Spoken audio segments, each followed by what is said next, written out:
कामच झालं आता तास.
दास, काया वाचा मने झाला विष्णुदास, काम क्रोध त्यास बाधितिना किंवा बाधतिना, विश्वासितो करी स्वामीवरी सत्ता, सकळ भोगिता होय त्याचे, तुका म्हणे चित्त करारे निर्मळ, तुका म्हणे चित्त करारे निर्मळ, योनी गोपाळ राहे तेथे, विश्वासितो करी स्वामीवरी सत्ता, सकळ भोगिता होय त्याचे.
कमी ठेवा, मृदंग म्हणा, काहीतरी आवाज जास्त झाला.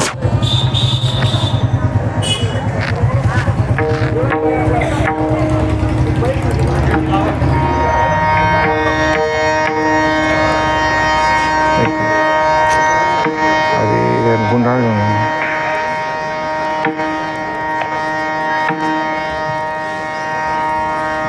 ठीक आहे. जास्त खाली आलं पाहिजे ना, एकच सरळ लावलं रे त्याला. थांब एक मिनिट.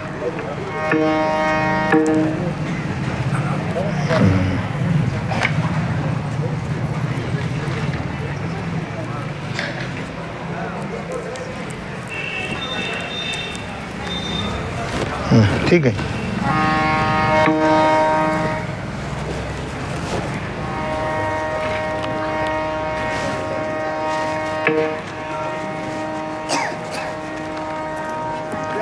नमो विश्वरूपा विष्णुमाय बापा, अपार अमुपा पांडुरंगा. ओम नमो ज्ञानेश्वरा करुणा करा दयाळा, तुमचा अनुग्रह लाधलो पावन झालो चराचरी. शरण शरण एकनाथा पायी माथा ठेविला, नका पाहू गुण दोष झालो दास पायाचा. मंगल भावाना मंगल हा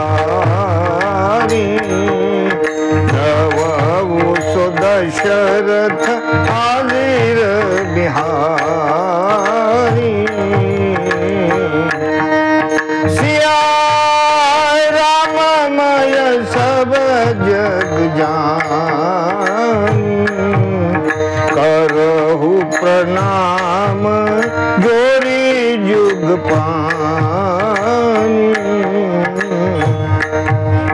पवन तनय भक्तन हितकारी हृदय विराजत आवध बिहारी प्रभु के चरणों में सदा पुनि पुनि करूँ प्रणाम कभी तुम्हें भूलू नहीं मेरे प्रियतम श्याम।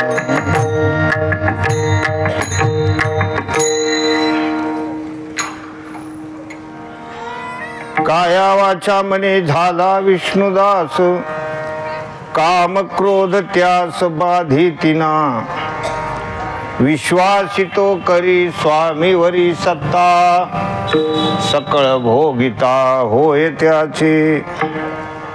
प्रस्तुत प्रसंगी सेवेकरता निवडलेला अभंग श्रीमान जगद्गुरु जगद्वंदनीय महाराष्ट्र भूषण वैराग्यमूर्ती तुकोबाराय यांचा हा 3 कडव्याचा छोटासा भगवत भक्ताचं सामर्थ्य वर्णन करणारा आहे। विठोलो विठोलो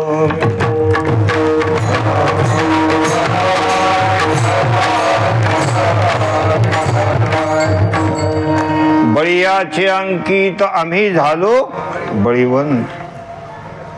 भगवान या ठिकाणी सांगतात की माझे भक्त हो पण माझ्यापेक्षाही बलवान झाले, माझ्यापेक्षाही बलवान। बलिवाचे अंकित आम्ही झालो बळीवंत लाथाळीला संसार केला षडूर्मीचा मार। हरिभक्ताचं सामर्थ्य वर्णन करणारा हा अभंग आहे। पण जो भक्त आहे तो कशा पद्धतीचा असायला पाहिजे, जर का त्याच्या भक्तीमध्ये थोडासा जरी कच्चेपणा असला तरी सुद्धा त्याला त्या ठिकाणी आसुरी संपत्ती घेरून टाकते। आसुरी संपत्ती जी ज्ञानेश्वरीमध्ये ज्याचं वर्णन आलेलं आहे ते तसे 6च आहेत। दंभो दर्पोभिमानश्च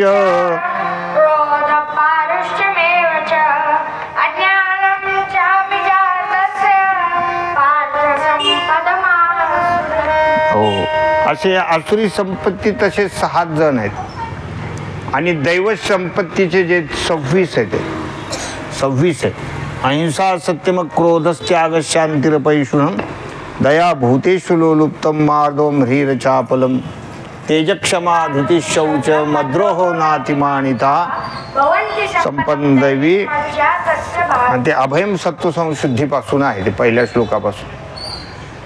16 अध्यायामध्ये पहिल्या श्लोकापासून 3ऱ्या श्लोकापर्यंत दैवी संपत्तीचे 26 गुण सांगितलेले आहेत आणि नंतर आसुरी संपत्तीचे फक्त 6च आहेत। म्हणजे 2 पार्ट आहेत, एक मध्यंतरी अशी रेष आहे, इकडे एक पार्टी आहे, इकडे एक पार्टी। इकडे 26 जण आहेत आणि इकडे किती आहेत 6 जण। कोणती पार्टी भारी भरायला पाहिजे? कोणी म्हणेल ना बुवा 26 कसं काय ऐकतील, 26 तर भारीच असतील ना। पण ते 6 जण 26चा चुथाडा करतात। दिसायला 6च आहेत पण ते 26ला सुद्धा कधी त्या ठिकाणी उलटून टाकतील त्याचा काही नियम नाही।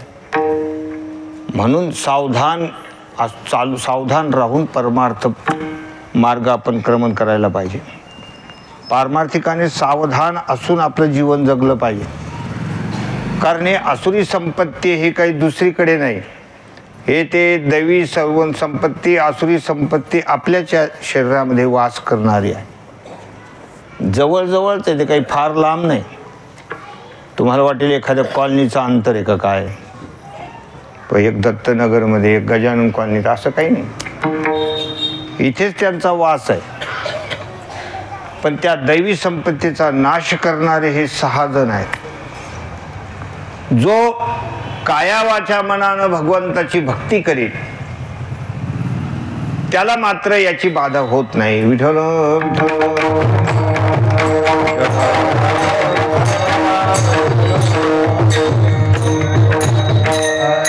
त्या गोष्टीचं वर्णन या अभंगामध्ये महाराजांनी केलेलं आहे की भगवंताचे जे भक्त आहेत त्यांनी त्या सेवेसाठी आपलं शरीर, आपली वाणी, आपलं मन हे भगवंताला समर्पित केलं पाहिजे.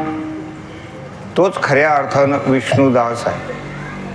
नाही तर काही माणसं शरीरानं असतात पण मनानं नसतात. काही मनानं त्या ठिकाणी आले तर शरीरानं नसतात. असे अनेक वेगळ्या प्रकारचे भाव आहेत. काहीचं शरीर पारमार्थिक आहे तर वाणी चांगली नाही. बरीच अशी माणसं आहेत हे टप्पू माळ आहे, गंध आहे, शिव्या देतात. तुम्हाला दाखवू का असे काही माळकरी? वाणी चांगली नाही. आवाच्य शब्दाचा प्रयोग मुखामध्ये आहे. माळ पुष्कळ मोठी आहे, गंध पुष्कळ मोठा आहे, पण तोंड चांगलं नाही. म्हणून आपली वाणी, जसा आचार, उच्चार, विचार या सगळ्या गोष्टी असल्या तरच तो भक्त या कसोटीला उतरत असतो. केवळ गंधानं माळीनं भक्त होत नाही. टिळे टोपी लावणी माळा म्हणती आम्ही संत, परस्त्री देखून या चंचल झाले चित्त, जन्म आली व्यर्थ गेली. नाथ महाराज म्हणतात त्यांना भक्त म्हणता येत नाही. या तिन्ही बद्दल आपण थोडंसं चिंतन करणार आहोत. अभंग तसा छोटासा आहे पण महाराजांचे जे शब्द आहेत अर्थभरीत अशा प्रकारचे शब्द आहेत. अभंग छोटा असो मोठा असो, हा तसा 3च कडव्याचा अभंग आहे. एक अभंग तर 2च कडव्याचा आहे संत वाङ्मयामध्ये. एक अभंग असं आहे त्याचे किती कडवे आहेत? 2च आहे. ते तुम्हाला सगळ्यांना माहितीच. घालीन लोटांगण वंदिन चरण, डोळ्याने पाहिन रूप तुझे, प्रेमे आलिंगन, आनंदे पूजन, भावे उवाळीन म्हणे नामा. नामदेव महाराजांचा हा 2च कडव्याचा अभंग आहे. याच्यापेक्षा आता कमी नाही, पण 2 कडवे म्हणजे कमीच आहेत ना त्या मानाने. नाही तर बरेच मोठे मोठे अभंग 100 कडव्यापर्यंतचे अभंग आहेत. हे जे आपण म्हणतो ना पांडुरंगा करू प्रथम नमन वगैरे, हे किती कडवे आहेत? 100 कडव्याच्या जवळजवळ अभंग आहेत. पण मला कधी कधी असं वाटतं की ह्या अभंगाला हे कडवे का म्हणतात? पण ते गोडवे आहेत. याच मला कधी कधी नवल वाटतं की याला कडवे का म्हणायला लागले लोक. का म्हणतात? ते तसे गोडवे आहेत. पण या नंतर माझ्या लक्षात आलं बरेच लोक कडीनं फिरतात, त्याच्यामुळे ते कडवे असतील एखादे. विठ्ठल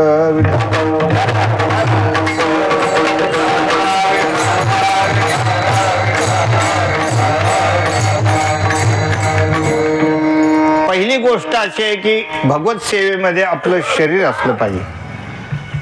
त्यासाठी तुम्हाला 17व्या अध्यायामध्ये प्रवेश करावा लागेल. गीतेमध्ये 17व्या अध्यायामध्ये ज्या 3 प्रकारच्या सेवा सांगितलेल्या आहेत ते आपल्या जीवनामध्ये घडलं पाहिजे. पैकी जे शारीर तपाचं वर्णन आलेले देवद्विज,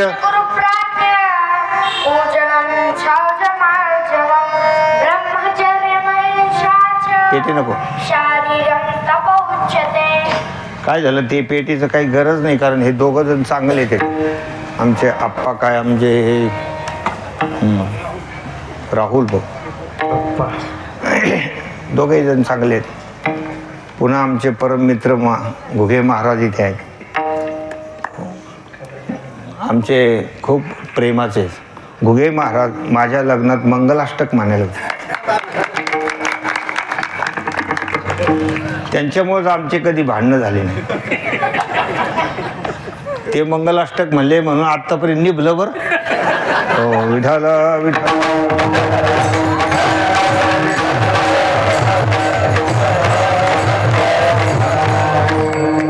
घुगे महाराजांची खूप सेवा आहे माझ्यासाठी तर त्यांच्याकरता शब्द पण नाहीत, इतकी त्यांनी सेवा केलेली आहे.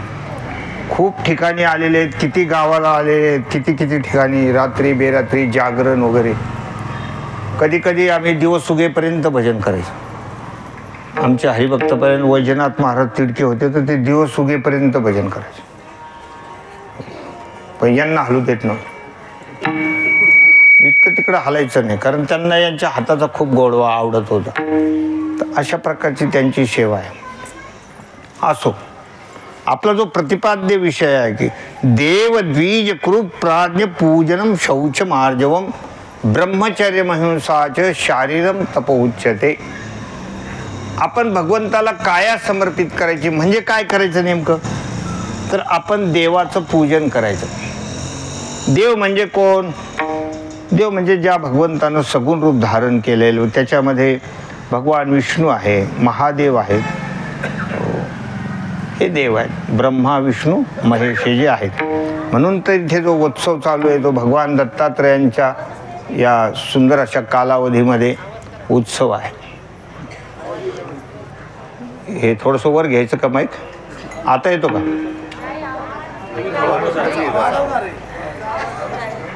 वाढ. विठ्ठल विठ्ठल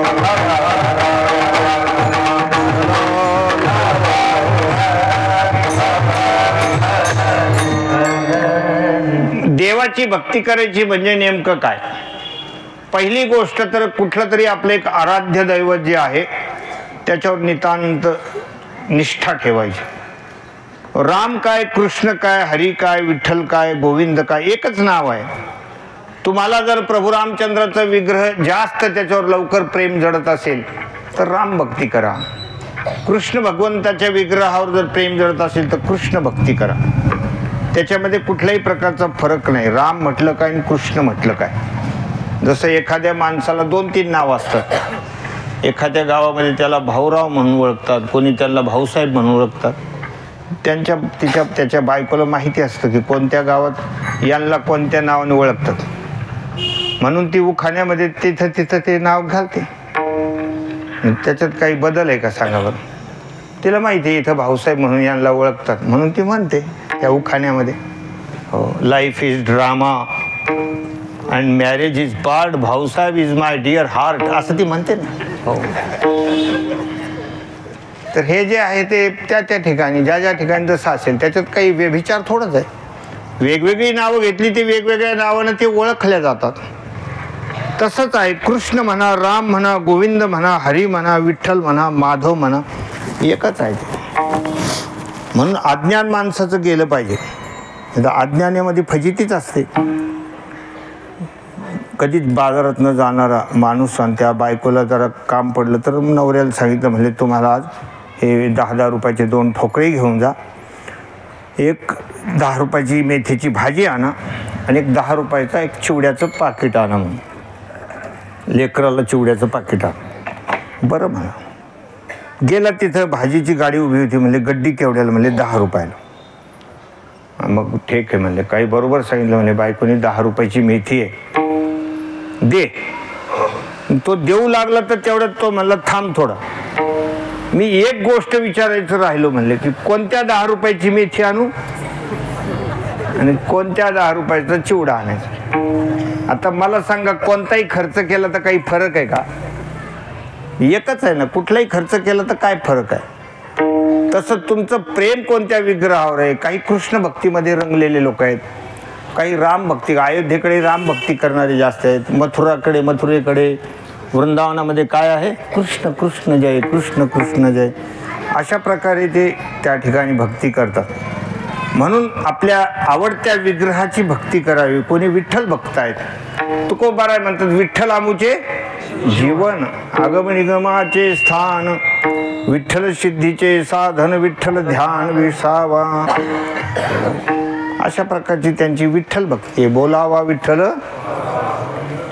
करावा विठ्ठल जीव भाव, येणे सोसे मन झाले हव भरी, परत माघारी घेत नाही. पण कसं आहे, पूर्ण जीवनभर तिथेच माणसाने आपलं मन ठेवलं पाहिजे. कधी इकडे, कधी तिकडे, कधी तिकडे. मग माणसाचं मन अगोदर चंचल आहे, मग ते स्थिर राहत नाही. कुठलं का होईना एखादं मंदिर आहे, त्याच मंदिरामध्ये माणसानं जायला पाहिजे. उगीच काही माणसं भटकत राहतात, इकडे जा तिकडे जा तिकडे जा. त्याच्यामध्ये काय होतं, मनाची अगोदरच फार मोठी चंचलता आहे. काही माणसं घराला लागून मंदिर आहे तिथं जात नाही आणि गाड्या करू लांबच्या मंदिरात जातात. ते काय भक्त थोडे ते टुरिस्ट लोक आहेत ते. त्यांना भक्त कसं म्हणता येईल? विठ्ठल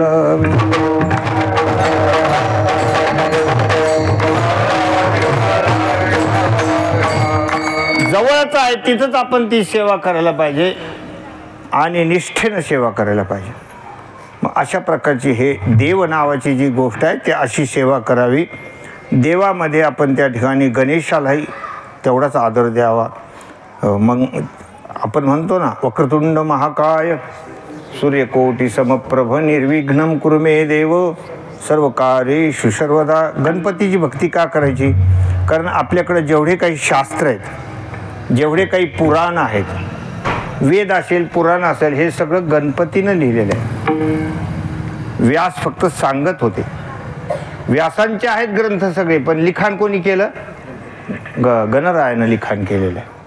कारण त्यांना नुसतं सांगायचं होतं आणि लिखाण करणारा फार चतुर लागत होता. लिखाण करणारा फार हुशार असावं लागतो बरं. नाहीतर काही माणसं कीर्तनात लिहित बसतात, प्रवचनात लिहित बसतात, काही पण लिहितात, चुकीचे सिद्धांत लिहून टाकतात. त्या पंढरपूरला चातुर्मास्यात एका जणांनी लिहिलं होतं की प्रवचनकारांनी सांगितलं, ब्रह्मसत्य जगन मिथ्या जीवो ब्रह्मैव नापराः. तर त्यांनी लगत जगत सत्य ब्रह्म मिथ्या असं लिहून ठेवलं त्यांनी. पण त्यांनी ते सांगणाऱ्यांनी त्याची वही तपासली. म्हणले, बाळा तुला राग येत नसतं तर बोलू का? म्हणले, काय? ह्या तुझ्या वह्या ज्या आहेत ना, त्या चंद्रभागेत नेऊन बुडून टाक. कारण हे काही चांगलं नाही, तू बरोबर लिखाण करलं नाही. गणराय अत्यंत चतुर आहे, बुद्धीचं ते दैवत आहे. म्हणून व्यासांनी त्यांना बोलवलं आणि गणरायांना सांगितलं, तुम्ही हे लिखाण करा, मी पुराण सांगणार आहे, लिखाण करा. गणपती बाप्पा एवढे हुशार, त्यांनी सांगितलं मी लिहितो पण मी थांबणार नाही. काय झालं भाऊ? अरे मला काय इतक्या खाली येईल का? तू कॅच करेल का? थोडंसं जवळ घ्या, एकदम आवाज परफेक्ट होता. अरे बा, खूप बरं झालं. थोडंसं जवळ घ्या. आता मला सवय नाही त्याच्या जवळ जायची. काही सवयीचा परिणाम बी असा असतो. ठीक आहे, येत आहे ऐकू. हे तर खाली झालं त्या मानाने, अंतर खाली झालं.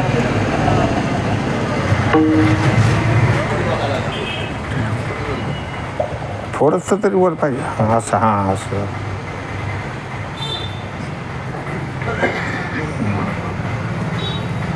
व्यासांनी सांगावं आणि गणरायानं ते लिखाण करावं. गणपती बाप्पांनी सांगितलं, हे बघा मी तुमची गोष्ट ऐकतो, पण तुम्ही जर सांगता सांगता थांबले तर मी पण थांबून जाईल, पुढचं लिहिणार. कारण एकमेकाची ते बोली असते. हो, मी कसं काम आहे, मी कसं काम करणार, तुम्ही काय करायचं, तुम्ही थांबायचं नाही. त्यावेळेला व्यासांना असं वाटलं गणपती बाप्पांचं लिखाण फार भारी आहे आणि ते एक क्षणार्धात लिहू शकतात. मग व्यासांनी सांगितलं, तुम्ही सुद्धा अर्थ समजल्याशिवाय पुढे दाखायचं नाही. अर्थ समजले पाहिजे ना. अर्थाविन पोथी वाचून काय अर्थ माहिती पाहिजे. मी एका गावात गेलो, म्हणले तुमच्या गावात पोथी चालू आहे. म्हणजे हो, कोणती पोथी? म्हणले पांडव पडकात. हो. मग त्याला काय, असं काही लोक असले त्यांना काय अर्थ कळणार आहे? अर्थ फार महत्वाचा असतो. म्हणून मग व्यासांनी काय केलं, अर्थ समजण्यासाठी काही कूट श्लोक सांगितले आणि त्याच्यासाठी गणपती बाप्पा डोकं खाजवायचे. तेवढ्यामध्ये पुढचं ते आठवून घेत होते. म्हणून नमोस्तुते व्यास विशाल बुद्धे फुल्लार विंदायत पत्र नेत्र असं म्हटलेलं आहे. तर असे गणरायांची पण आपण भक्ती करायला पाहिजे. करतो आपण ती 10 दिवस करतो, नंतर एवढा भाव देत नाही माणसं गणपती बाप्पाला. फक्त त्या 10 दिवसात आहे भाऊ, गणपती बाप्पा मोरया. त्या गुलमंडीला मी एकदा पाहिलं होतं, ते मिरवणुकीच्या वेळेला, त्या विसर्जनाच्या वेळेला एक मुलगा मोठ्या मोठ्याने मोरया मोरया, जवळ गेलं तर दारूचा वास आला आणि मग मोर्या मोर्या म्हणता म्हणता मोरीत पडला. म्हणलं हा मोर्या आहे त्याचा. गणपती बाप्पा आपल्याला तसे कळत नाही, आपण नाही त्या गोष्टी त्यांच्या समोर करतो. किती असे गणपती उत्सव करणारे लोक आहेत, कधी त्यांचा उद्धार होणार की एवढ्या मोठ्या काय म्हणतात त्याला, अभ्यासाचं ते दैवत आहे, विद्येचं दैवत आहे, आणि त्या दैवतासमोर आपण गाणे वाजवत बसतो. त्या दैवतासमोर आपण सिनेमाचे गाणे लावतो, नाचतो. काय नाही नाही तेवढे कुठाने करतो. म्हणून गणरायाची भक्ती अगदी त्या ठिकाणी अभ्यासपूर्वक झाली पाहिजे. त्या दैवताला जाणून ती भक्ती करायची, अशी ही देवपूजन आहे. सूर्यनारायणाची सुद्धा माणसानं सेवा करायला पाहिजे. सूर्यनारायणाला अर्घ्य देणं, सूर्यनारायण उदय होण्याच्या अगोदर माणसानं उठलंच पाहिजे. उठलंच पाहिजे, उठतच नाही. एक लेकरू तर ते थंडी होती खूप, 10 वाजले तरी त्याच्यातच पांघरून पडलं. आणि त्या दिवशी नेमका सूर्य पण उगवला नाही, ते एक ढगाळ वातावरण होतं.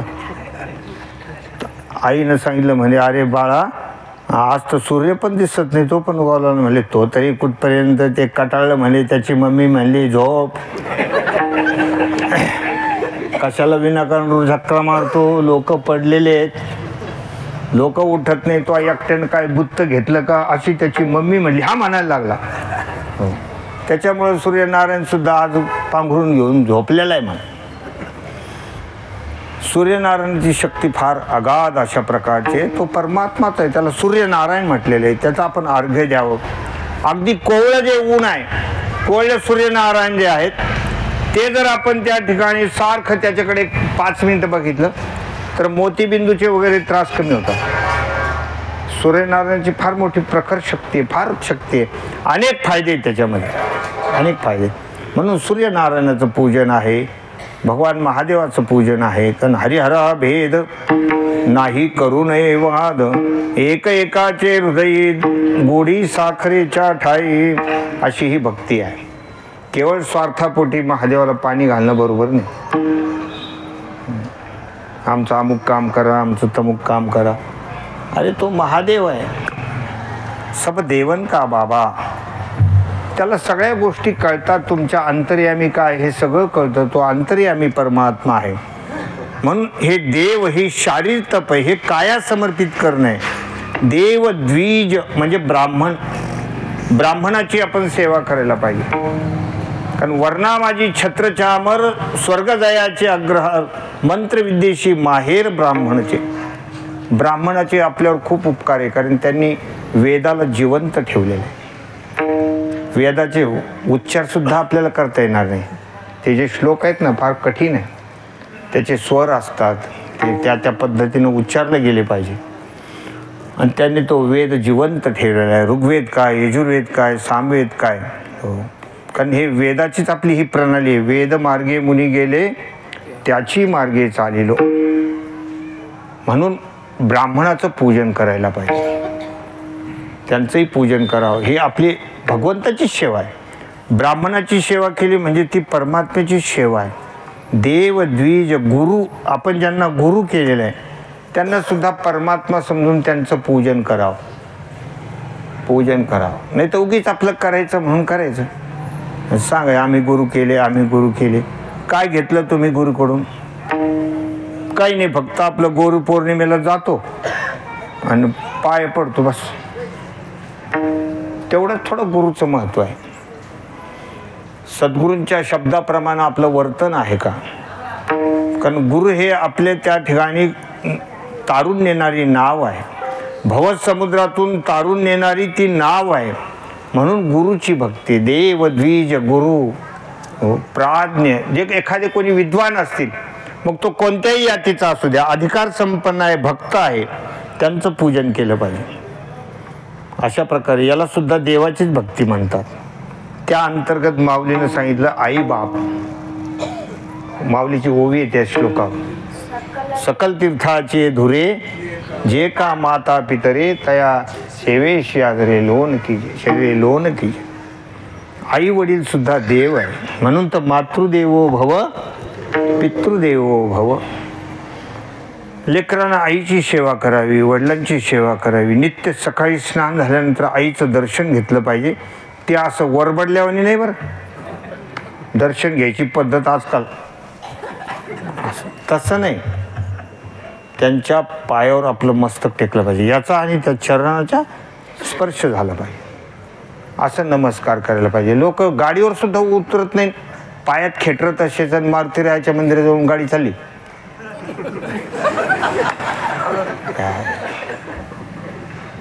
काही गरज आहे का तसं करायची?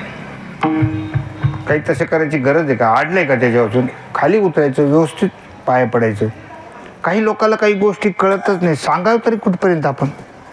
हो, एक माणसाला मी पाहिलं, सिगरेट ओढीत ओढीत आलं, मंदिर आलं, बाहेर वाटेवर ठेवलं, आतमध्ये गेला, आलं बाहेर, उचललं. मग त्याला काय वाटतं की इकडून इकडे देवाचा कार्यक्रम संपला. हो, इथून पुढं आपला या भूताचाच प्रोग्राम आहे हा सगळा इकडे. एवढं माणसाचं कसं काय अज्ञान आहे कळत नाही बा. अरे विठ्ठल जळीस्थळी भरला, परमात्मा अनुरेणूमध्ये आहे, आणि तुला काय वाटतं इकडं आलं आणि बिडी ओढली पुन्हा? असं कुठं चालत असतं का? म्हणून आपली आई, आपले वडील, मला सांगा तुम्ही, भगवान पंढरीनाथ जे विटेवर उभेत, पुंडलिकरायाच्या कोणत्या सेवेला प्रसन्न झाले? आई वडिलांच्या. तुका म्हणे माय बापे, तुका म्हणे माय बापे, तुका म्हणे माय बापे, तुका म्हणे माय बापे, देवाची स्वरूपे अवधी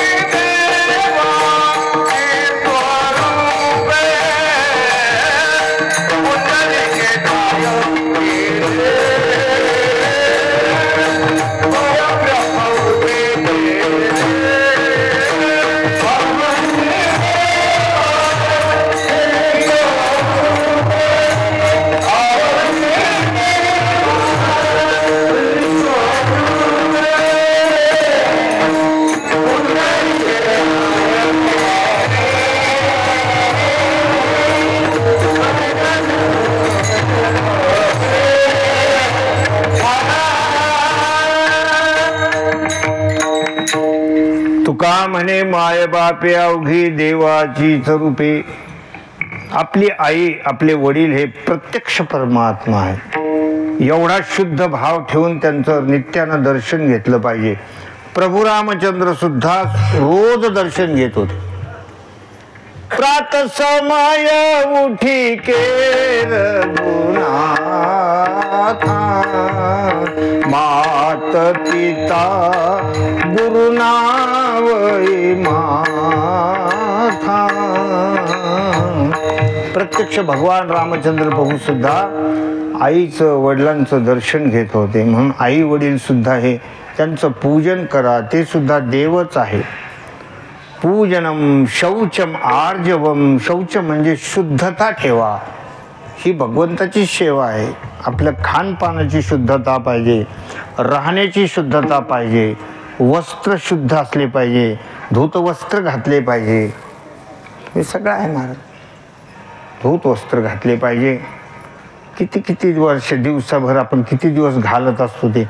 म्हणून हे धोतर वगैरे जे आहे ना भागवत धर्मामध्ये, हे धूत वस्त्र आहे, हे रोज धुतल्या जातं, ते धूत वस्त्र आहे. पॅन्ट काही धूत वस्त्र आहे का? पॅन्ट किती दिवसात चालती? त्या महिलेच्या मनावर कधी धुवायला टाकायची, तसं ते रोजच. हो, अजून मळली नाही, अजून मळली नाही, हो, असं ते चालूच असतं. म्हणून वस्त्र पवित्र, खानपान पवित्र पाहिजे. शक्यतो माणसानं भाजी भाकरी का होईना आपल्या घरी करायला पाहिजे. ते पण आपण गहू आणतो, ज्वारी आणतो, बाजरी आणतो, अगोदर घरी आणायची, त्याला चाळून बघायचं त्याच्यात काही किडे आहेत का. इतके माणसं आळशी झाले. चांगली आहे ना, द्या. आणि ती पत्नी पण म्हणते तिकून तिकडंच दळून आणा, तिकून तिकडंच. भयंकर कंटाळखोर लोक झाले. त्याच्यात त्या एखाद्या गव्हात त्याच्यात बिडीचे तुकडे असते, मजुराचे. मजूर काम करतात ना तिथे, त्यांचा एखादा अर्धा तुकडा असतो, तो त्याच्यात रगडला जातो. सोनकिडे राहतात, हे काहीच पाहायचं नाही. अशी खूप आळशीपणा होत चाललेला आहे, दिवसेंदिवस आळशीपणा होत चाललेला आहे. म्हणून पवित्र पाहिजे. आपल्या खानपानाच्या वस्तू शुद्ध करायच्या, पवित्रतेनं त्याचा आहार घ्यायचा. बाहेर कुठेही जाऊन खायचं नाही. त्याच्यात काही पावित्र्य असतं का सांगा तुम्ही? पावित्र्य असतं का? नाही म्हणले हॉटेलची शेवभाजी लई भारी लागते. आणि ती का भारी लागते? कारण त्याच्यामध्ये कसं आहे, घोड्याची लीट टाकतात असं मला कळालं बरं. वाळलेली लीट. तुम्हाला किळस आहे करता बोल राहिलो मी. तसं बाहेरचं जे आहे ना ते अशा प्रकारचं माणसानं खायला टाळलं पाहिजे. काही पण बाहेर जायचं, कुठं पाणीपुरी खा, कुठं गोलगप्पे खा, अशा प्रकारचे काही लोक खात राहतात. लेकराला पण तीच चटक लावून टाकतात. त्यांना घरातलं काहीच आवडत नाही, मग ते बाहेरचंच खात राहतात. अशा प्रकारची स्थिती आहे. म्हणून खानपानाचे पूजनम शौचम म्हणजे पवित्रता, आर्जवम म्हणजे स्वभावामध्ये सरळपणा ठेवायचा, स्वभाव निर्मळ ठेवायचा. माणसाला वाटलं पाहिजे खरोखर चांगला आहे, माणूस चांगला आहे, महिला चांगली आहे, चांगल्या स्वभावाची आहे. सरळपणा पाहिजे. सरळ सबहीन त्या ठिकाणी नवम सरळ अशी जी भक्ती आहे त्याच्यामध्ये सरळपणा पाहिजे, शुद्धपणा पाहिजे. आणि तो स्वभाव सरळ करणं हे आपल्या हातची गोष्ट आहे, कारण तो पुरुषार्थ आहे. नाही तर पहिल्यापासून जसे आहे तसेच. काही लोक म्हणते त्यांचा स्वभावच तसा आहे, विष्ट्याला हातात घ्यावं पण त्यांना हातात घेऊन. हे असला स्वभाव काय कामाचा? स्वभाव कसा पाहिजे माणसाचा? एकदम गोड स्वभाव पाहिजे. घरातल्या लोकांना असं वाटलं पाहिजे की काय माणूस आहे बाबा, देव माणूस आहे, याला म्हणतात स्वभाव.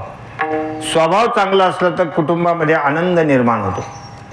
म्हणून पूजनम शौचमार्जवम ब्रह्मचर्यम अहिंसाच.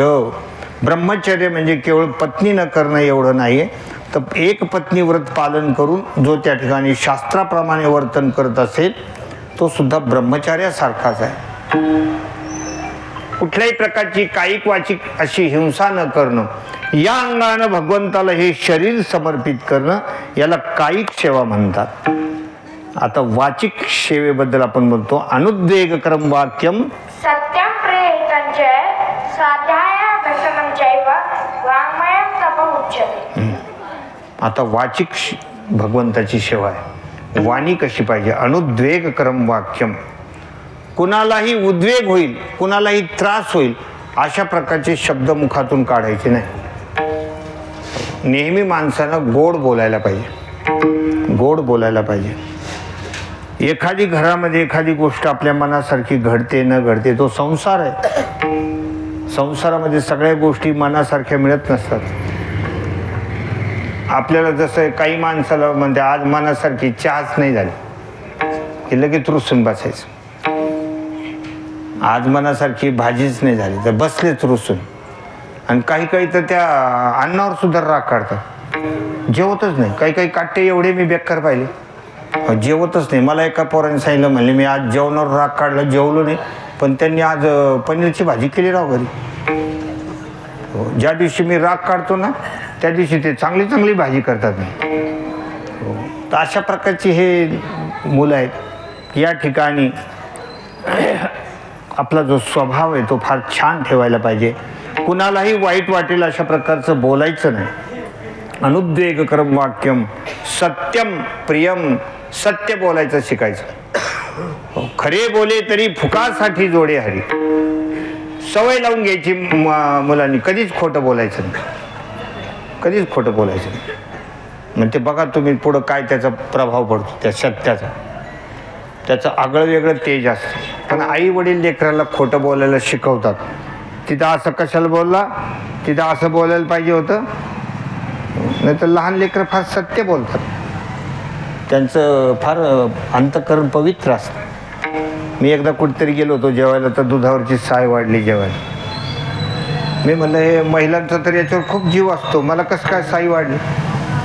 ते 2-3 वर्षाचं लेकरू होतं. तो म्हणला बाबा आज आमच्या इथं ना दुधामध्ये मांजरीनं तोंड घातलं. म्हणजे लेकरं जे आहेत ना ते खरं बोलतात. लेकरं कधी खोटं बोलत नाही.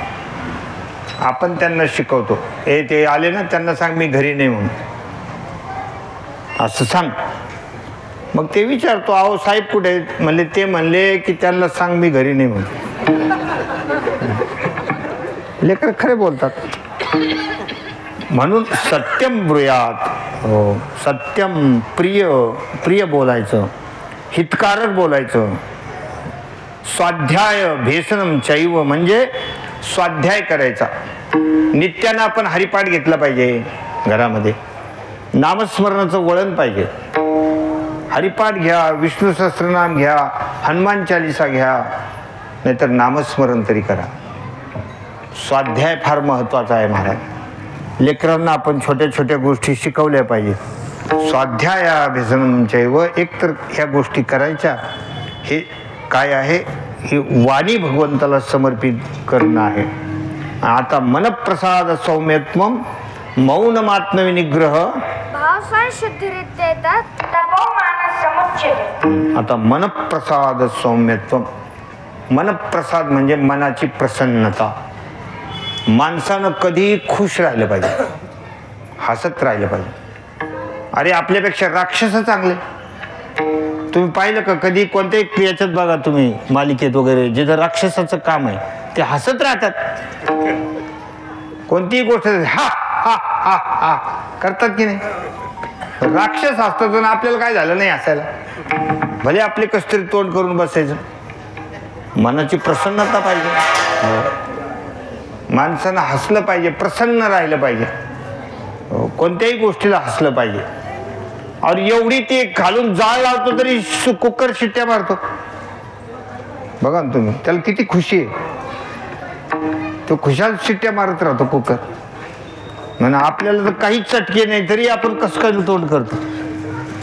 म्हणून माणसानं हे काय केलं, प्रसन्न राहायला पाहिजे. मनाची प्रसन्नता. देखे अखंडित प्रसन्नता. हो, म्हणून मनाची प्रसन्नता ठेवा. मनप्रसाद सौम्यत्वम. आपल्या वागण्यामध्ये सौम्यपणा पाहिजे, क्रूरपणा नको. मौनमात्मविनिग्रह. एक तर मौन धारण करायचं, नाहीतर मनन करायचं. अंतःकरणामध्ये ज्ञानदेवा मौन जपमाळ अंतरी धरोनी श्री हरी जपे सदा. आपण शांत बसलो तर मन हे फार माणसाचं खोडकर आहे.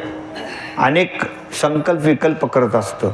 म्हणून कुठेही आपण एकांतामध्ये शांत बसलो किंवा रात्री कधी एखाद्याला झोप आली नाही तर मनन करायचं, नामस्मरण करत राहायचं. नाहीतर माणसाचे विचार भरकटत राहतात. मन माणसाला कुठल्या कुठे नेऊन घालतं. असं ते भयंकर चंचल आहे. म्हणून मौन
आत्मविनिग्रह. मौन धारण करा, नाहीतर भगवत चिंतन करत राहिलं तर मनाची स्थिरता होते. म्हणून आपण हे ओंकार जप वगैरे करतो, ओंकार ध्वनी वगैरे करतो, ते मनाची गती कमी करण्यासाठी असतं. ब्राह्मी मुहूर्तावर उठणं, हे जे आपण रामदेव बाबांचे वगैरे करतो ना प्राणायाम वगैरे, त्याच्यामध्ये जे ओम, हे जे दीर्घ श्वास घेऊन ओमकार करतो, त्याच्यामध्ये मनाची चंचलता कमी होते. म्हणून माणसानं त्या ठिकाणी मनोनिग्रह फार महत्त्वाचा आहे. नाहीतर माणसाच्या मनामध्ये अनेक संकल्प विकल्प येत असतात. हजारो तरंग मनामध्ये येत असतात, हजारो तरंग. तुम्हाला असं वाटत असेल तुम्ही कीर्तनात बसलात, पण मनावर ताबा असणं फार कठीण गोष्ट आहे. कीर्तनात जरी शरीर बसलेलं असलं, मन कुठं कुठं भरकटून येईल, त्याचा काही नियम नाही. मला त्याचा काही नियम नाही. कोणत्याही माणसाच्या मनामध्ये विचार येतात, म्हणून तर कीर्तनाचे अभंग ध्यानात राहत. दुसऱ्या दिवशी जर कोणी विचारलं कोणता अभंग होता, कोणाला माहीत कोणता होता, पण तुम्ही यायला पाहिजे होतं. लय भारी झालं राव, तुम्ही यायला पाहिजे होतं, म्हणजे मग ही अभंग विचारायची भानगडच मिटून गेली असते. कारण त्याचं कारणच असं आहे की मनाचं स्थिरता नाही आहे. हो, जवळही नाही चित्त काय मांडिले प्रेत, इतकं माणसाचं मन चंचल आहे. म्हणून मौन मात्वे निग्रह भाव संशुद्धी ही आपल्या अंतःकरणाची भावाची शुद्धी करायला पाहिजे. चांगले विचार मनामध्ये धारण करायला पाहिजे, चांगले विचार. हो, शुद्ध आचरण, कोणाचंही वाईट चिंतन करायचं नाही, कोणाचंही वाईट चिंतन करायचं नाही. जसं ज्ञानोबाराय म्हणतात, किंबहुना सर्व सुखी पूर्ण होऊन ती लोक. मी सुखी असावं, माझे कुटुंबातले लोक सुखी असावे, शेजारी पाजारी कॉलनीतले माणसं सगळे सुखी असावे, माझ्या जिल्ह्यातले माणसं सुखी असावे. अशा प्रकारची भावाची शुद्धी पाहिजे, शुद्धी पाहिजे. हे सगळं माणसाच्या जीवनामध्ये घडलं तर ती काया वाचा मनानं भगवंताची सेवा आहे, ती परमात्म्याची सेवा आहे. आणि अशा प्रकारे जो काया वाचा मनानं भगवंताचा दास होतो, सेवा करतो, त्याचं फलित अभंगाच्या पहिल्याकडे.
काया मने झाला विष्णुदास, काम क्रोध त्यास बाधितना किंवा बाधितीना.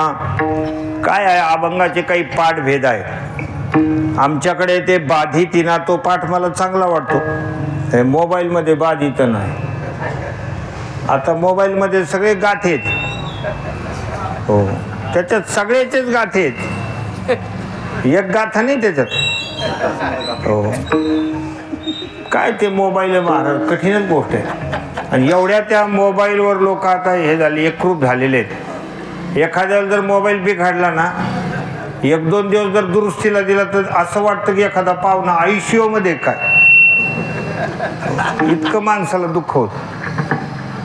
मोबाईल कुठे इकडं तिकडं सापडला ना ते माणूस बेचैन होऊन जातो. त्याच्यात ते सगळं आले. ते आता काही पाठभेद वगैरे आहे.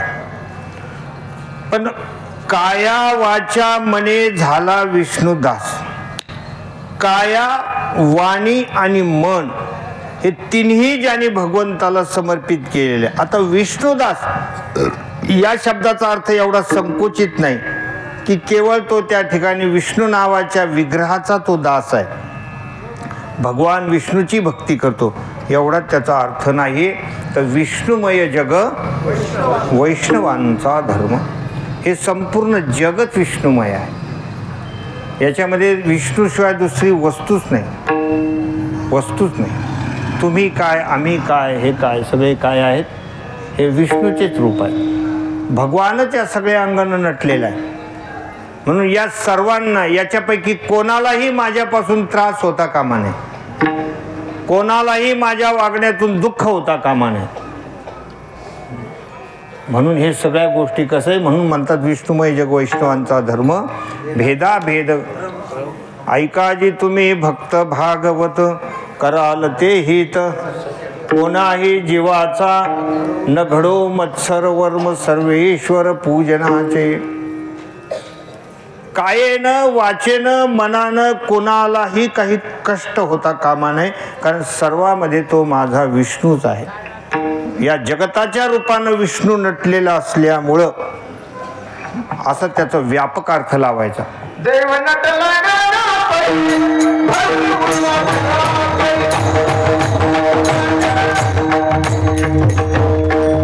थोडा अंतर ठेवा प्रमाणामध्ये वगैरे. खूप दाटवाट प्रमाण दिले तर आपला वेळ संपून जाईल. हो, प्रत्येक प्राणीमात्रामध्ये तो माझा परमात्मा आहे, ओतप्रोत भरलेला आहे. म्हणून ही फार महत्त्वाची गोष्ट आहे की केवळ माणसं काही काही त्या ठिकाणी अभंगाचे संकोचित अर्थ लावतात की काही नाही, एक विष्णूची मूर्ती आहे किंवा पांडुरंगाची मूर्ती आहे, त्या मंदिरात जाणं, सेवा करणं, बस एवढीच काही ती भगवंताची सेवा आहे असं नाही. असं त्याचा अर्थ नाही की तोच परमात्मा जो मंदिरामध्ये मी दर्शन घेतलेलं आहे तोच परमात्मा सर्वामध्ये आहे. तीच ज्योती प्रत्येकामध्ये विराजमान आहे. मग ते लहान लेकरू असो, मोठा असो, वृद्ध असो, सगळ्यामध्ये तोच आहे. शुनिचैव स्वपाकेच पंडिता समदर्शिन विद्या विनय संपन्ने ब्राह्मणे कवी हस्तिने शुनचैव स्वपाकेच पंडिता समदर्शिन. सगळ्याच मध्ये ब्राह्मण काय, गाय काय, हत्ती काय, चांडाळ काय, कुत्रा काय, सगळ्यामध्ये तो माझा भगवानच आहे, तो माझा परमात्माच आहे. अशा प्रकारची ही फार मोठी व्यापक काय आहे भागवत धर्माची एक प्रकारची रीत आहे. भागवत धर्माचा हा एक प्रकारचा मार्ग आहे की तुम्ही संकोचित होऊ नका. एखाद्या केवळ मंदिराला आपण चिकटून आहोत आणि मी फक्त त्यांचाच भक्त आहे असं नाही. आम्ही अमुक पंथाचे आहोत, अमुकाची भक्ती करणारे आहोत, असे काही लोक मानतात. मी गणपतीचा भक्त आहे, मी महादेवाचा भक्त आहे, मी रामाचा भक्त आहे. असे माणसं स्वतःला छोटे समजतात. छोटं होऊ नका. मोठा तो मनुष्य आहे की ज्याला सर्वामध्ये तोच भगवान दिसतोय आणि त्यांना काया वाचा मनानं कोणत्याही अंगानं कुठल्याही प्रकारचं दुःख होणार नाही. याला म्हणतात काया वाचा मने झाला विष्णुदास. असा जो आहे काम क्रोध त्यास बाधितीना. मग हे जे आसुरी संपत्ती जे काम क्रोध दोन शब्द घातलेत त्याच्यामध्ये सगळं घ्यायचे. काम क्रोध मद मत्सर दंभ अहंकार हे माणसाला नरकात नेणारे आहेत.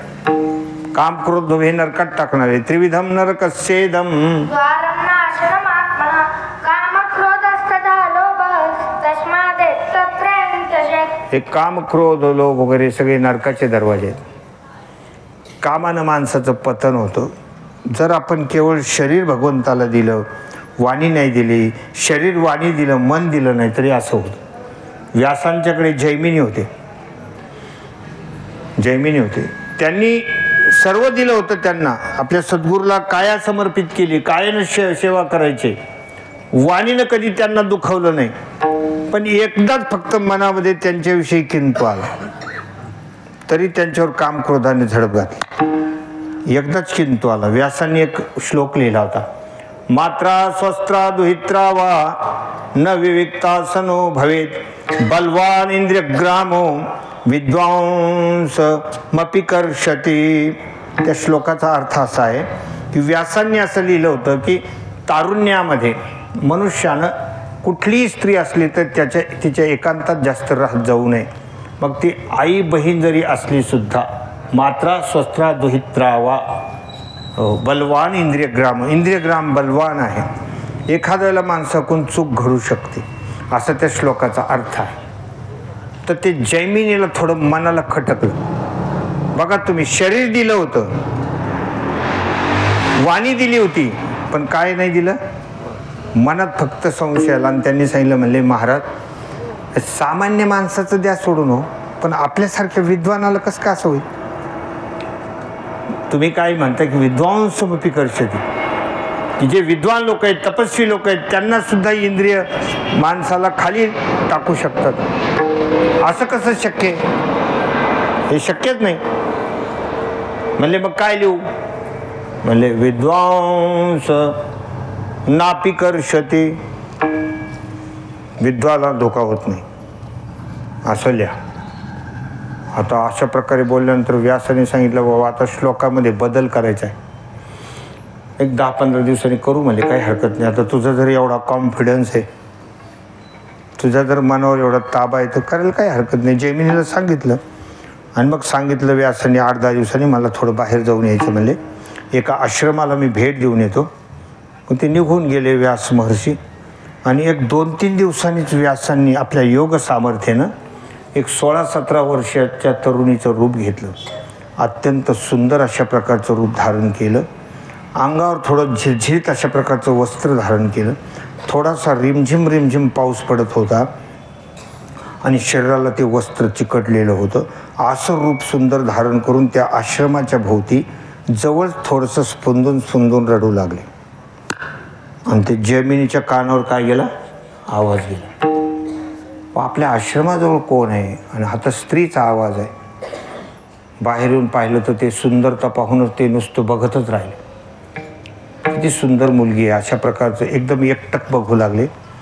आणि सांगितलं कोणीकडे आले बालिके वगैरे. म्हणले मी माझ्यासाठी वर शोधते. म्हणले माझ्या पित्याने मला सांगितलं की तुला जो पसंत पडेल त्याच्याशी लग्न कर, त्याच्यासाठी मी फिरते, पण मला आत्तापर्यंत कोणीच माझ्या मनासारखा भेटला नाही, म्हणून मी रडते.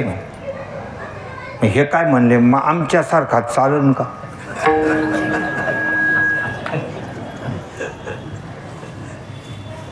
म्हणजे इतके भाळून गेले, अशी स्थिती झाली. म्हणजे तुमच्यासारखा तपस्वी का चालणार नाही. तुम्ही एवढे महान तपस्वी आहात, काय तुमचं तेज आहे. एवढा तेजस्वी पुरुष मला जर भेटला तर मी माझं भाग्य समजेल. पण माझी थोडी एक अट्ट काय, फक्त एक अट्ट आहे की ते जिथे कुठे राहत असतील मला पाठीवर घेऊन त्यांनी त्या पर्णकुटीला किंवा घराला 5 चक्रा मारायच्या. मला पाठीवर घेऊन 5 चक्रा मारायच्या. खाली उतरलं की लगेच शुभमंगल सावधान. मग काय म्हणले, तुझी माझी जोडी बघे सारा गाव. मग आपलं लग्न आपण दोघंच त्या ठिकाणी राहू. आणि हे जे व्यास येणार आहेत म्हणले त्याला देऊ सुट्टी, उनको मारो गोली, हम जाएंगे घूमने को. कुली मलाना काय म्हणते त्याला, कुलू मला आणि काय तिकडे अशा प्रकारे सांगितलं. हे आतल्या आत भयंकर खुश झाले. म्हणले बाबा एवढीशी हिची छोटीशी अट्ट आहे आणि लगेच तिच्याशी मला लग्न करायला मिळणार आहे, मगच आपण लग्न करून जाऊ म्हणले पळून. अशा प्रकारचे मनात भाव निर्माण झाला. घेतलेलं पाठीवर घेतलं. ती पर्णकुटी होती त्यांची, जी आश्रम होता त्या आश्रमाला चक्कर मारली. पहिली चक्कर मारली. चक्कर मारता मारता मनामध्ये किती खुशी, काय माझा योगायोग, हो किती सुंदर मुलगी मला भेटली, काहीतरी देव माझ्यावर खुश झाला, असं सगळं चाललं. मनामध्ये गुदगुल्या होऊ लागलेल्या आहेत. आणि दुसऱ्या चक्राला व्यासांनी आपल्या योग सामर्थ्यानं वजन वाढवलं. अगोदर होती 35 किलोची, पण ती एकदमच 70 किलो वाटायला लागली. अगोदर सहजासहजी घेतली होती खांद्यावर, पण नंतर असं जड पावलं पाडायला लागले. त्यांना वाटलं कसं काय एकदम वजन वाढलं बा. हो, वजन कधी वाढतं, लय आणलं मग होतं बा, लय 2-4 वर्ष खाय मग वाढतं वजन. आल्या की कसं काय वाढलं वजन, म्हणून 70 किलो झालं. तिसऱ्या चक्राला तर एकदमच 92. मग कुठे यांना चालता येते. मग तो कसे पाहिजे असे पाय करायला लागले. आणि मग त्यांना असं वाटायला एवढं कसं काय वजन वाढलं व अचानक. म्हणून असं वर पाहिलं तर व्यासांची दाढी व्यासांनी रूप बदलून घेतलं. व्यासांची दाढी, व्यासांना पाहिल्याबरोबर खाली उतरले आणि मग तिथे कोणी फोटो काढणार नव्हता, एवढा चेहरा पडला. मग व्यासांनी सांगितलं, म्हणले जैमिनी आपल्या श्लोकाचं काय करायचं? तुम्ही म्हणत होते ना मग विद्वानाला काही होत नाही, विद्वांस नापी करू शती. म्हणले महाराज जसं आहे तसंच राहू द्या, तुम्ही लिहिलं ते बरोबर आहे.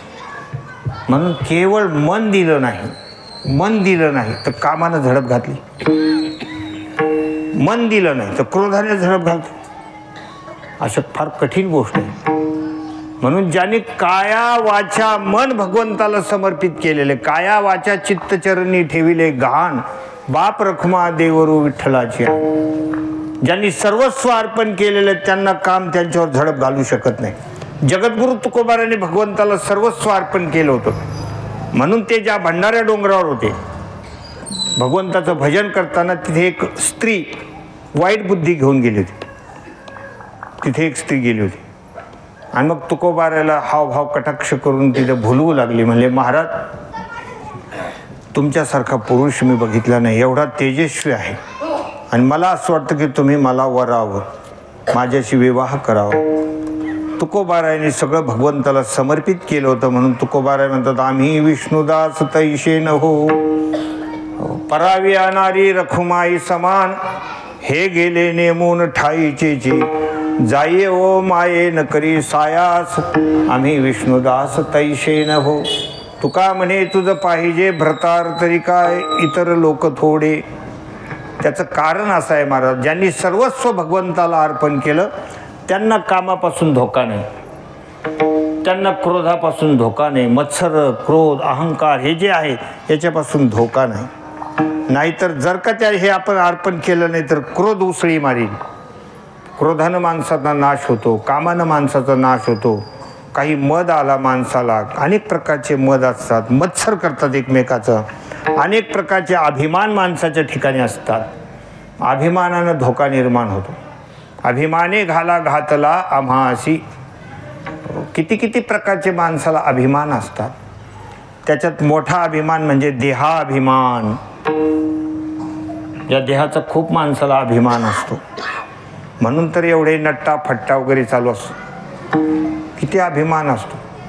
चांगले चांगले कपडे, दाग दागिने, थोडे पांढरे केस झाले तर काळं लावणं, त्या देहाचा अभिमान आहे ना. किती दिवस टिकतं ते काळं लावलेलं, दुसऱ्या दिवशी तर पांढरं पुन्हा वर येत असं. पण त्या देहाचा अभिमान आहे, मी चांगलं दिसलं पाहिजे, मी चांगलं दिसलं पाहिजे, असा हा देहाचा अभिमान आहे. जातीचा अभिमान असतो, धनाचा अभिमान असतो, अनेक प्रकारचे सत्तेचा अभिमान आहे, अनेक अभिमान माणसाच्या ठिकाणी. पण ज्यांनी भगवंताला हे सर्व अर्पण केलेले, काया वाचा म्हणे झाला विष्णुदास, काम क्रोध त्यास बाधितिना, त्यांना कामापासून क्रोधापासून कुठल्याही प्रकारचा धोका नाही. जरी ते बलिष्ठ असले तरी सुद्धा विठ्ठल विठ्ठल.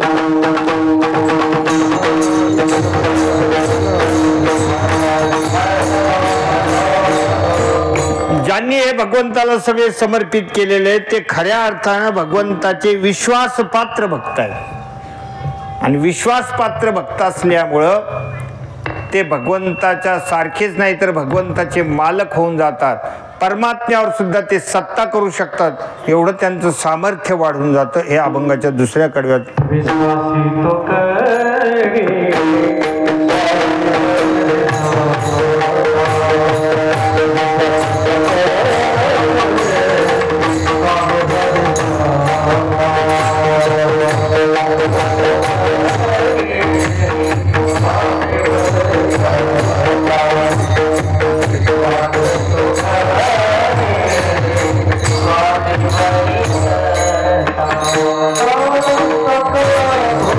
Oh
विश्वासितो करी स्वामीवरी सत्ता, सकळ भोगिता होय त्याचे. विश्वासी कोण आहे? तर ज्यानं भगवंताला काया वाचा आणि मन दिलेलं आहे, म्हणजे तो भगवंताचा विश्वास पात्र झाला. व्यवहारामध्ये एखादा नौकर असेल, त्यानं सर्वस्व जर मालकाला समर्पित केलं तर मालक त्याला आपल्यापेक्षाही मोठा समजत असतो. असा एखादा विश्वासपात्र नौकर असतो. एखादा असा असतो की मालकाला त्याच्याशिवाय करमत नाही, सगळ्या किल्ल्या मालक त्याच्याकडे देतो. मी असं एक पाहिलेलं आहे मनुष्य की सगळे व्यवहार त्याच्याकडे सोपवलेले. त्यांनी कधी आयुष्यात कधी एकही पैसा असा चुकीचा घेतलेला नाही, एकही पैशाला हात लावलेला नाही. असा जो विश्वासपात्र असतो ना, ते मालकालाही तो फार आवडतो. भगवंताला सुद्धा असे विश्वासपात्र भक्त फार आवडतात, ज्यांनी काया वाचा मन समर्पित केलेलं आहे.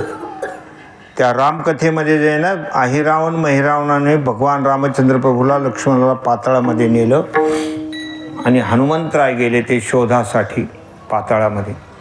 तर ते त्यांना नेलं होतं. त्यांना राम लक्ष्मणाला देवीच्या समोर त्यांना बळी द्यायचं होतं. अहिरावण महिरावणाने तसं नवस केला होता की आमचं जर काम झालं तर देवी तुला बळी देऊ, एक चांगला बळी देऊ. आणि त्यांना 2 भेटले, राम आणि लक्ष्मण. आणि ते बळी देण्याची तयारी, त्यांना चांगलं कपडे घातले, त्यांची मिरवणूक काढली. आणि तिथे हनुमंतरायला कळालं, तिथे पाताळात जाऊन पाहिलं तर त्या देवीच्या मंदिरामध्ये प्रवेश करू लागले. तर दरवाजामध्ये एक द्वारपाल होता, त्यांना अडवलं. म्हणजे खबरदार, मंदिरात जाता येणार नाही. हनुमंतराय म्हणले, कोण तू? म्हणले, मी मकरध्वज. मकरध्वज. चुपचाप बाजूला होईल, रस्त्यातून बाजूला हट. म्हणले, हटणार नाही, इथं काम करतोय. म्हणले, विश्वासपात्र नौकर आहे म्हणले महिरावणाचं. हनुमंतरायने त्याची गचंडी धरली, असं उचलून खाली टाकलं. वा. आणि त्याच्या छातीवर बसले आणि अशी मुष्टीवर गावून, काय रे म्हणले, एक जर मारली ना तुझा प्राण जाईल. म्हणले, कोण सोडवलं रे म्हणले तुझं इथं? तो म्हणला, जास्त बोलायचं नाही बरं का, माझा बाप असता ना तर तुमचे तुकडेच करून टाकलेस. आल म्हणले तुझ्या बापा. कोण तुझा बाप? म्हणले, माझा बाप ज्यानं लंका जाळली तो हनुमान. हनुमान म्हणल्यावर हनुमंतराने टणकन उडी मारली. म्हणले, बाप रे बाप, मी का अजन्म ब्रह्मचारी आणि हे लेकरू मला कवा झालं? हो. हे म्हणते मी हनुमान. म्हणले, एखाद्या गावातला मारुती आहे काय? नाही, ज्याने लंका दहन केली त्या हनुमानाचं मी लेकरू. म्हणले, अरे बाबा, काही पण बडबड करू नको, असं हे घडलेलंच नाही, तो मी नव्हेच. हो. मग त्यानं सांगितलं, कसं आहे म्हणले, ते हनुमंतरायाने लंका जाळली, मग त्यांना खूप घाम आला होता. ते समुद्र किनाऱ्यावर आले, त्यांनी सगळा घाम पुसून टाकला. ते एका माशानं गिळला, त्याच्यापासून माझा जन्म झालेला आहे. माझं नाव मकरध्वज आहे, म्हणून माझे वडील कोण आहेत? हनुमंतराय. मग हनुमंतरायाने सांगितलं, ठीक आहे, आता तू नातं लावलं ना, आता मी तो हा बाप आहे, होय बाजूला. मला आतमध्ये जायचं आहे म्हणे, मंदिरात जायचं. तो म्हणलं, नाही, तुम्ही जरी बाप असले तरी मी विश्वासपात्र आहे, मी नौकर करतोय, ज्याची खाई पोळी त्याची वाजवावी टाळी, मी तुम्हाला जाऊ देणार नाही. मग हनुमंतरायांनी त्याला बांधून टाकला, आतमध्ये प्रवेश केला. ती देवीची जी मूर्ती होती त्या देवीला उचललं, एका कोपऱ्याला टाकून दिलं. म्हणले, धोय तिकडं. आणि त्या देवीच्या जागेवर स्वतः देवीचं रूप घेऊन बसले. देवीचं रूप घेऊन बसले हनुमंतराय. इकडं राम लक्ष्मणाला मिरवत आणला महिरावणानं. देवीच्या मंदिरामध्ये आता त्यांच्यावर शस्त्र चालवणार, बळी देणार. ते मिरवत आलेले आहेत. मंदिराच्या गाभाऱ्याजवळ आल्याबरोबर आतून हनुमंतरायानं देवीच्या रूपात बसलेले हनुमंतराय मोठ्यानं आवाज केला. म्हणले, हे अहिरावणा, हे महिरावणा, मी तुमच्यावर प्रसन्न झालेले आहे. तुम्ही जो बळी आणला मला देण्यासाठी ते फार चांगला बळी आणलेला आहे. माझी अशी इच्छा आहे की मी त्या बळीला माझ्या हातानं खाईन, तुम्ही कोणी आत येऊ नका, मी माझ्या हातानं त्यांना खाणार आहे. अहिरावण महिरावण भलते खुश झाले, म्हणजे आज देवी काय झाली, प्रसन्न झाली. जय जगदंब जय जगदंब. काही हरकत नाही म्हणले, देवी प्रसन्न झाली, स्वतः हातानं बळी घेणार आहे. मग रामाला लक्ष्मणाला आतमध्ये काय केलं, मंदिराच्या गाभाऱ्यात छोटा दरवाजा असतो ना देवीच्या मंदिराचा, दरवाजा घेतला लावून दोघाला आतमध्ये उभं केलं. आणि मग ते देवीच्या रूपामध्ये हनुमंतरायाने मोठ्यानं आवाज केला, म्हणले हे रामा हे लक्ष्मणा, आता 1 मिनिटात मी तुम्हाला खाऊन टाकणार आहे, या संकटातून तुम्हाला कोण सोडवणार. त्यावेळेला भगवान रामचंद्र प्रभू म्हणतात, देवी लई बडबड करू नको, माझा जर मारुती असता ना तुझा गळाच घोटला असता ना. आता तुम्ही खरंच सांगा, हनुमंतरायाला काय वाटलं असेल, काय वाटलं असेल. हनुमंतराय त्या ठिकाणी डोळ्यातून टपटप पाणी पडू लागलं की संकट प्रसंगामध्ये भगवंतानं माझं नाव घ्यावं. याचा अर्थ काय, विश्वासी तो करी स्वामीवरी सत्ता, सकळ भोगिता होय त्याचे. म्हणजे जे विश्वासी भक्त असतात ना ते मालकापेक्षाही मालक होऊन जातात. विठ्ठल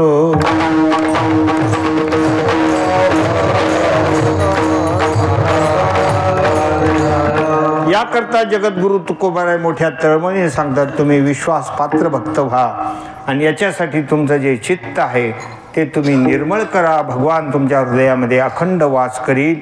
ते हृदय त्या परमात्म्याला आवडणारे. जयाचे चोखटे मानसी मी होऊन असे क्षेत्र संन्यासी, जया निजे लिया ते उपाशी वैराग्य गा. ही गोष्ट महाराज शेवटच्या कडव्यामध्ये सांगतात.